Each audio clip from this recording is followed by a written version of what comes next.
Well hi guys, good morning. Very good morning. Welcome करता हूं आप सबका अपने यूट्यूब चैनल पर जिसका नाम है मनी इज एवरीथिंग।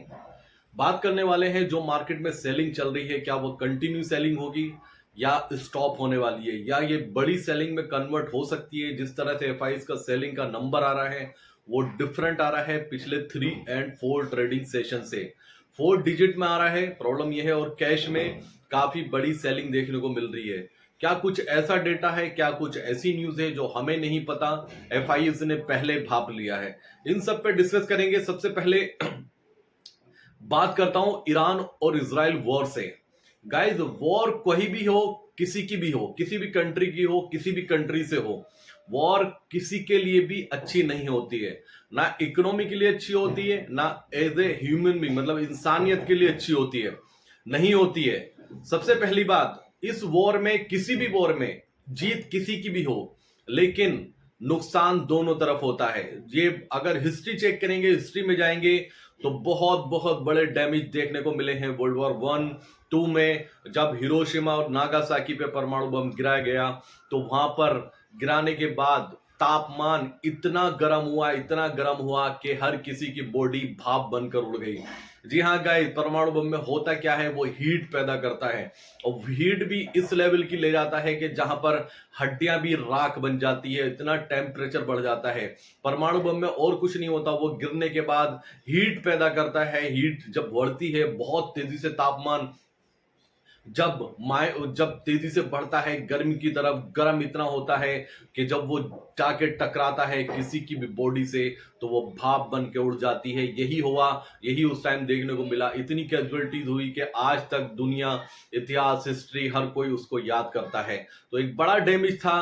कुछ भी हो, वॉर कहीं भी हो, नुकसान दोनों तरफ होता है, और सबसे ज्यादा इंसानियत को होता है। सभी करंट में जो चल रहा है यूक्रेन रशिया के वॉर से, देखिए आप, पूरा यूक्रेन तहस नहस हो गया। रशिया को भी नुकसान हुआ, यूक्रेन को भी बहुत बड़ा नुकसान हुआ, जहां अभी तक जाने कितनी कैजुअलिटीज हो चुकी है, कितने लोग अपने घर से बेघर हो चुके हैं, कितने बच्चे, छोटे छोटे बच्चे मारे जा चुके हैं। अभी करंट की बात करते हैं, हमास और इजराइल, इन दोनों का वॉर देखियो। ऐसे ऐसी वीडियोस वहां पर आई, वहां से आई, जहां का देखकर दिल पिघल गया। बहुत ज्यादा छोटे छोटे बच्चे, मासूम बच्चे मारे गए, और अभी तक वहां पर चल रहा है। तो वॉर कहीं भी हो, सबसे पहला नुकसान जो होता है वो इंसानियत को होता है। कि इंसान मारा जाता है, बच्चे मारे जाते हैं, लोग घर से बेघर हो जाते हैं।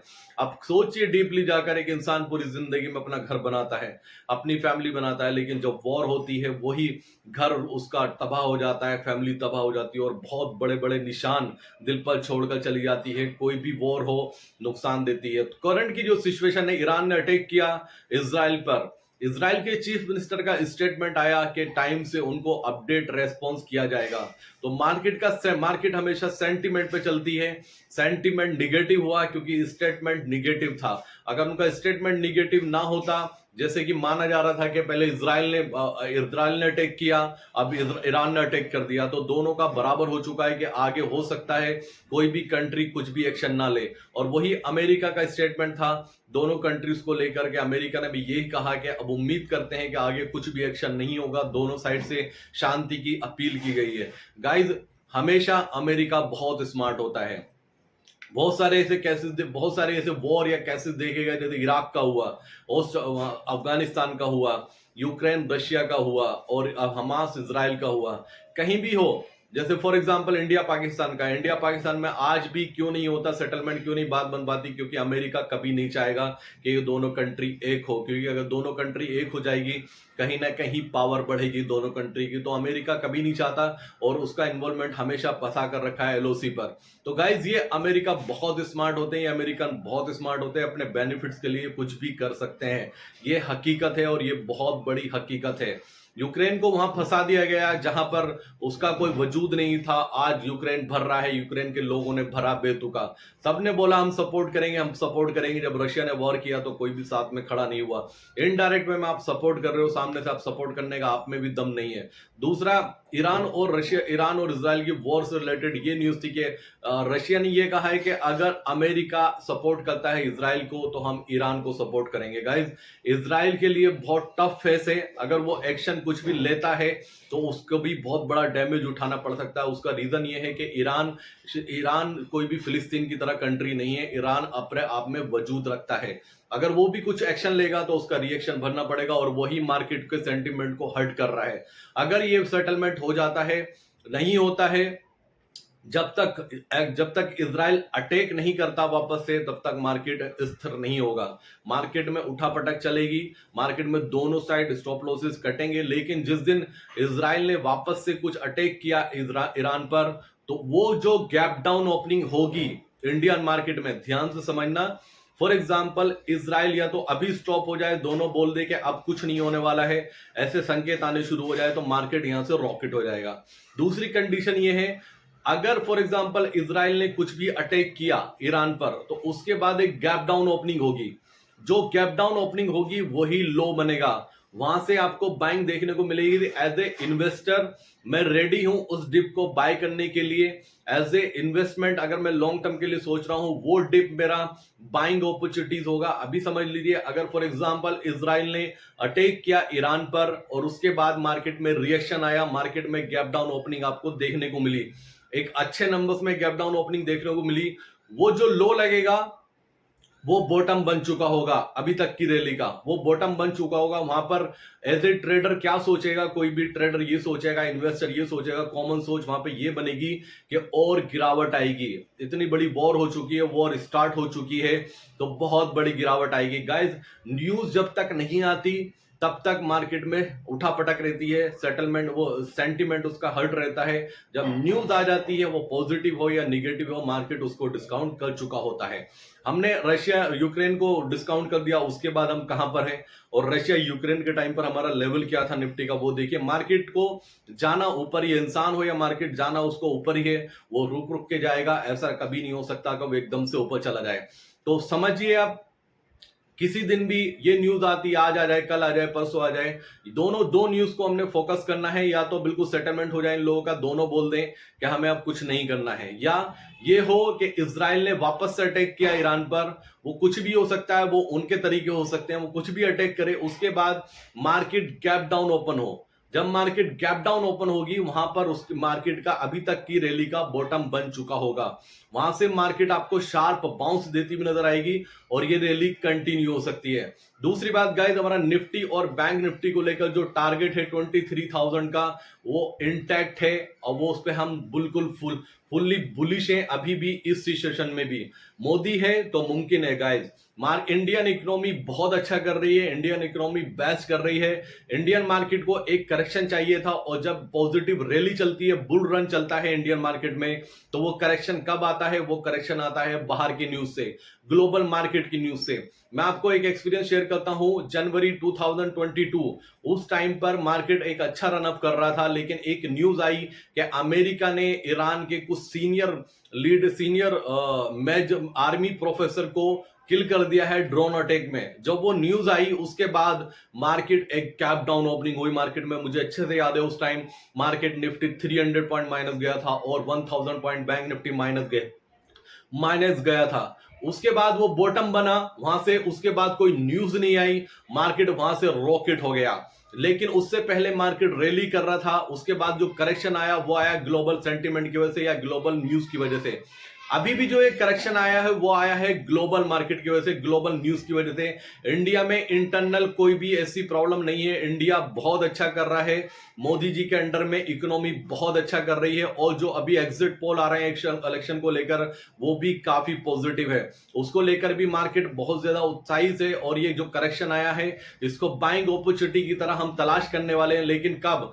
तब तक हम वेट करेंगे जब इजराइल और ईरान या तो दोनों शांत होकर बैठ जाए, या इजराइल वापस से अटैक कर दे और मार्केट में गैप डाउन ओपनिंग हो, और वही बॉटम बनने वाला है। मैं आज आपको बता रहा हूं, निफ्टी का जो टारगेट है 23,300 कुछ है मेरे पास में, जो आपको आने वाले टाइम में शायद इलेक्शन से पहले बहुत जल्दी आपको दिखाई दे। और बैंक निफ्टी का जो टारगेट है मेरे पास में 53,000 है गाइस। इसका मतलब ये नहीं है, मैं ये नहीं बोल रहा हूं कि कल से आप बुलिश हो जाएं और जाकर कॉल बाय कर लें। मैंने अपना लॉन्ग टर्म व्यू शेयर किया है, इसको आप ये समझिए कि अगर कहीं भी हमें मार्केट में कुछ भी बॉटम बनता हुआ नजर आता है, उसके बाद में जो रैली स्टार्ट होगी वो काफी बड़ी रैली स्टार्ट होगी और 23,000 प्लस यानी कि 23,300 प्लस का मेरा टारगेट है निफ्टी पर।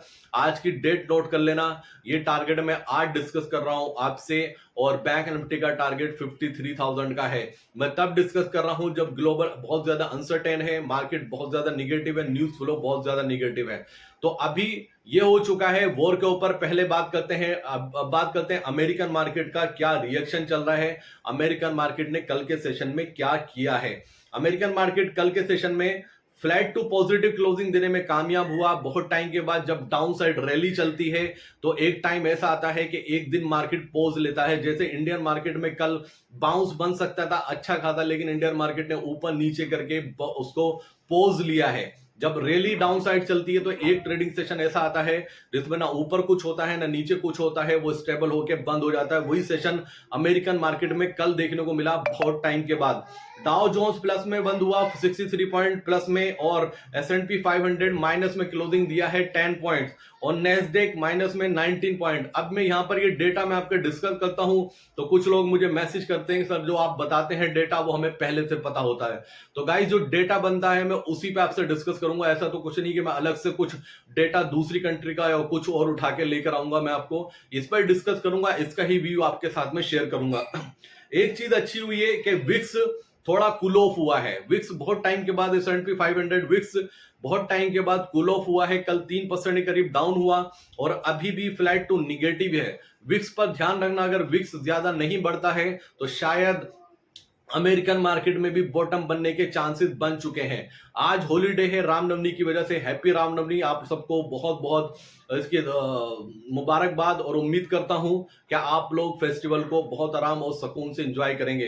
दूसरी बात करता हूं क्रूड ऑयल की। क्रूड ऑयल 90 के नीचे ही है, ये अच्छा है। अगर वॉर कहीं भी होती है तो उसका इंपैक्ट क्रूड ऑयल पर देखने को मिलता है। जब क्रूड ऑयल 90 के नीचे है तो पैनिक नहीं होना, इसका मतलब पैनिक सिचुएशन नहीं होने वाली है। और दोस्तों जो इंडियन मार्केट में करेक्शन आया है उसका मैं डिस्कस करूंगा, अपना एक्सपीरियंस मैं आपके साथ जरूर शेयर करूंगा। उससे पहले डॉलर INR बॉन्ड यील्ड्स की बात करता हूं 4.67 ये बढ़ती जा रही है दिन पे दिन, इसका बढ़ना अच्छा नहीं है। और दूसरा लास्ट में डॉलर इंडेक्स 106 के ऊपर रुका हुआ है, ये भी अच्छा नहीं है। लेकिन उम्मीद करते हैं इनका भी यहां से करेक्शन आने के चांसेस बहुत ज्यादा है। इंडियन मार्केट में जो करेक्शन आया उसका रीजन मैं मानता हूं सिर्फ और सिर्फ पोजीशन साइजिंग थी, जो कल की वीडियो में भी मैंने आपके साथ शेयर किया था। वो एक अनएक्सपेक्टेड न्यूज थी, वो आई न्यूज और पोजीशन बहुत ज्यादा थी। इन्वेस्टर और बायर की जो शॉर्ट टर्म ट्रेड करते हैं कैश सेगमेंट में, उनकी भी बहुत हैवी पोजीशन थी स्टॉक में। और निफ्टी में लॉन्ग साइड पोजीशन बहुत ज्यादा थी, बैंक निफ्टी में लॉन्ग साइड पोजीशन बहुत ज्यादा थी। सिर्फ और सिर्फ वो पोजीशन ट्रैप हुई और जब ऐसी पोजीशन ट्रैप होती है तो चांसेस बहुत ज्यादा हाई होते हैं कि आपको एक्सपायरी तक उसमें एग्जिट नहीं मिलता है। मैक्सिमम टाइम ये देखने को मिलता है जब एक्सपायरी तक एग्जिट नहीं मिलता है तो एक्सपायरी के बाद में जो सेशन होता है उस टाइम पोजीशन बहुत हल्की हो जाती है, बहुत लाइट हो जाती है और मार्केट में वहां से रिबाउंड आने के चांसेस बहुत ज्यादा होते हैं। तो कल के लिए रेडी हो जाइए, कल हम मिलने वाले हैं कल सुबह के लिए फुल्ली एनर्जी के साथ, बिल्कुल पॉजिटिव एनर्जी के साथ, पॉजिटिव एटीट्यूड के साथ, कॉन्फिडेंस के साथ उतरना सुबह मार्केट में। जो भी निगेटिविटी है 9 बजे से पहले पहले फिनिश कर देना। आज का दिन आपको मिला है, जो निगेटिविटी है उसको फिनिश कर दीजिए।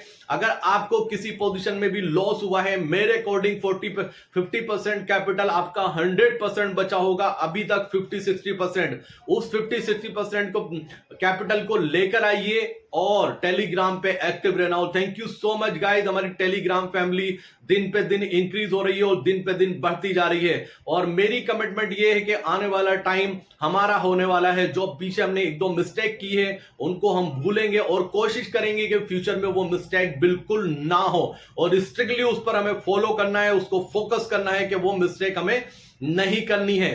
कल मैं स्ट्रेटेजी शेयर करने वाला हूं आपके साथ में इन्फोसिस की।